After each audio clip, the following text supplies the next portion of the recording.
Netflix reversed its recent subscriber losses with a summertime gain that management is hoping to build upon with the upcoming launch of a cheaper version of the video streaming service that will include ads for the first time. What do you think about this new Netflix development, or rather plan? Let's have the news in detail. Make sure you stick with me to the end of the video so you don't miss any part of the gist. Without any further delay, let's get into it. How Netflix managed to add 2.4 million subscribers, reversing a decline. The additional numbers of subscribers in the third quarter, ranging in millions, 2.4 million to be exact, was confirmed by Netflix, said on Tuesday, to be mainly from outside the United States, snapping a streak of customer losses this year that spurred unease among investors and questions about how much more the streaming business could grow. The streaming giant said it now has 223 million subscribers worldwide, after beating its earlier forecast of about 1 million additions for the quarter. In the first quarter, Netflix lost 200,000 subscribers and nearly 1 million in the second quarter. In its quarterly letter to shareholders, Netflix said that after a challenging first half, they believe they are on a path to re-accelerate growth. They added that the key is pleasing members. Recently, it came to the public's notice that Netflix is preparing to introduce advertising on its service on November 3rd. This approach, according to them, is in part of a bid to attract more customers with a lower cost subscription. The advertising-supported tier, priced at $6.99 a month in the United States, will show subscribers 4 to 5 minutes of ads per hour of content they watch. In their third quarter, Netflix generated about $7.9 billion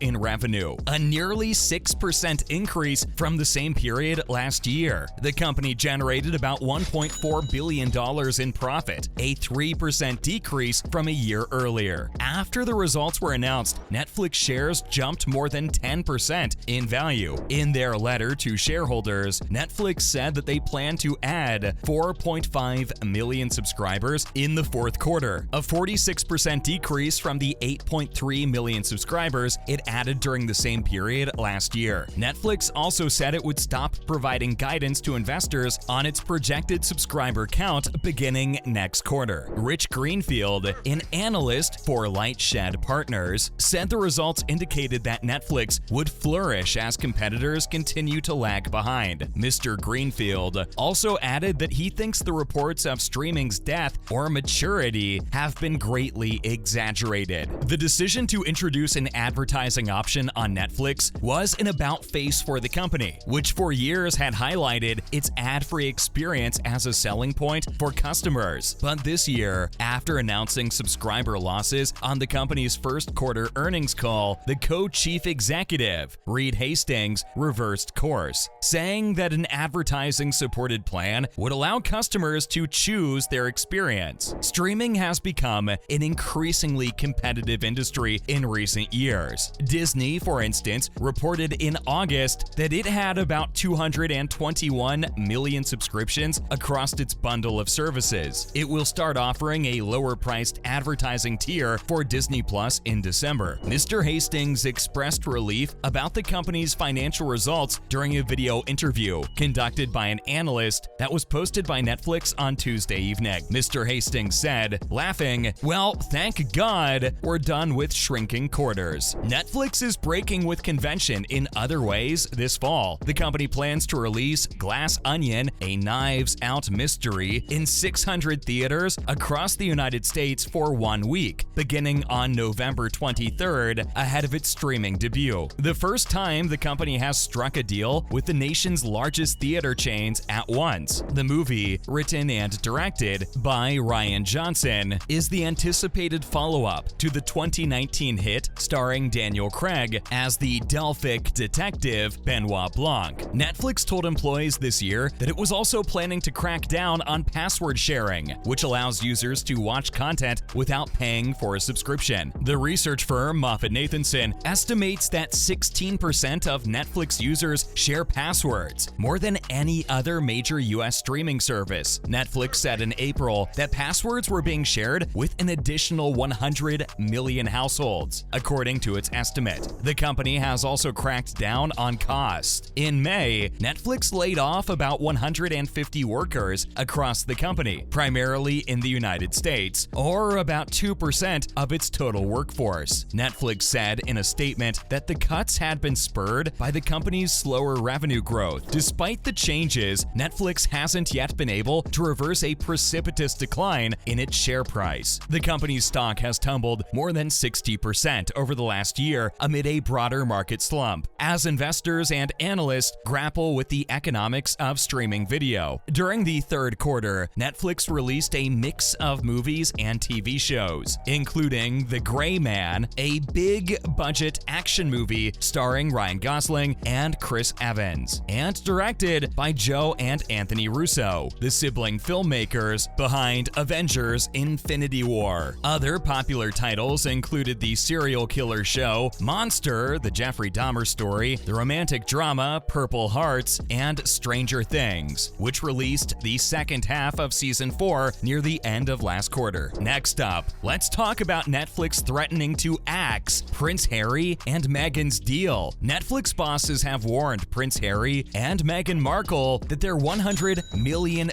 contract with the streaming service giant will be axed if what they produce flops, according to an industry insider. An LA-based Netflix consultant told the US Sun, "The Sussexes are in a tricky place right now. It came after Netflix executives were reportedly confused that Prince Harry and Meghan's upcoming docuseries contradicted what Harry has written in his tell-all memoir. In September of 2020, the Duke and Duchess of Sussex made a stunning move by signing a landmark multi-year deal with Netflix to produce content with the media production arm of Archwell Productions. The original deal noted that they would create an array of content, including documentaries, docu-series, movies, scripted shows, and children's content. Since then, rumors about those properties have continued to swirl, with various confirmations and denials about what may or may not be ahead for the Sussexes production company. One of the most feverishly speculated about is a docu-series about the Sussexes themselves. Even the existence of the series has remained up in the air for quite some time, but in a new interview with Variety, Meghan confirmed that it's going forward. Asked specifically about the docu-series, directed by Liz Garbus, Meghan told the publication that it's nice to be able to trust someone with their story, a seasoned director whose work they've long admired, even if it means it may not be the way they would have told it. But she added that that's not why they are telling it. She also said that they're trusting their story to someone else, and that means it will go through their lens. Later in the interview, speaking about Archwell's projects, Meghan added that so much of how her husband and herself see things is through their love story. She thinks that's what people around the world are connected to, especially with their wedding. People love love, and she is not excluded in that sentiment. And their definition of love is really expansive: partner love, self-love, the love of community and family. She added that they use that as the baseline of the kind of shows and documentaries they want out there. The news came after Meghan gave a rare interview with The Cut in August, speaking on, among other things, the couple's plans for the Netflix slate. When questioned about the possibility of a behind-the-scenes reality series on her life with Prince Harry and their kids, at the time, Meghan denied the claims. However, the Duchess noted the difference between a historical documentary and a reality docuseries, adding that the piece of her life which she hasn't been able to share, that people haven't been able to see, is their love story. Questioned further about a documentary about her love story with Prince Harry, Meghan said that what's so funny is that she is not trying to be cagey. She added that she doesn't read any press, therefore, she doesn't doesn't know what's confirmed. The Duchess said that she would leave it to Netflix and her own publicist to share any additional news on the subject. Though she did say that Liz Garbus, the now confirmed director for the documentary, is quite incredible. Rumors had previously surfaced that the Sussexes were working on an at-home style reality series. In May, Page Six reported that there may be a new development on the horizon for at least one of those genres, citing unconfirmed sources who say the couple are working on an at-home style docuseries. According to the publication,